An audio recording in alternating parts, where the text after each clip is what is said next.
Hi everyone, for tonight's Nightcap and review, I'm having an adult beverage, and tonight I'll be discussing Puck Around and Find Out by Samantha Barrett. I did receive this as an ARC from Handbright PR, and of course I'm giving my honest opinion. These are the highlights and the content warnings. And my rating for this book is a 4.25, so what's it about? So this book is about Torin, who suffered a tragedy that she can't remember, but has caused everyone that she knows and loves to hate her and abandon her. And it's even turned her into a meme, and it's caused people that she's never even met to hate her and come right up to her and call her a monster and a murderer. She woke up no memory of not just of what happened that night, but no memory of what happened that whole week. She thought her friends and family would be the one to help her get through this and tell her what happened, but instead they stuck her in a psychiatric facility for a year. Well, now she's out, and she's really hoping now is the time that she'll finally be told what happened that night, that week. But instead, her family just drops her off at college with no explanation and just tell her to behave or else she's back in the psychiatric facility. Lost and confused, she's just trying to make it through the day with as little trouble as possible. But when she has people coming up to her and calling her a monster, it's overwhelming to say the least.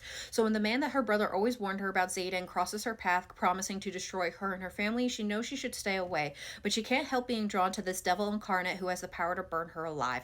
He's from the most feared family in town, and his eyes promise retribution for all the harm that she's caused him, which is why he calls her Tink, a cruel reminder that fairies die when people stop believing in them. But the more that he taunts her, the more she starts to wonder if perhaps people will write about her and she is the monster that they all think her to be. So what are my thoughts? Again, I'm giving this a 4.25. This was a really fun book because I could not figure out what happened on the night in question until everything was revealed. That combined with a really good cliffhanger means the last couple chapters in this book really hit hard. Now with Torin, your heart is just breaking for her because her story is sad, dark, and depressing. Everyone has abandoned her, and the few people that are even willing to talk to her will not tell her the truth. So she is lost and confused, and it has what feels like the whole world against her. So when this dark, charismatic person comes up to her, Zayden, and yes, it's negative attention, but it's some kind of attention. And he's willing to give her at least little tidbits of what happened. So that's why she clings to him, even though he is upfront about his wanting to destroy not just her, but her family. But again, this is the family that has abandoned her and refuses to tell her anything of what went on that night.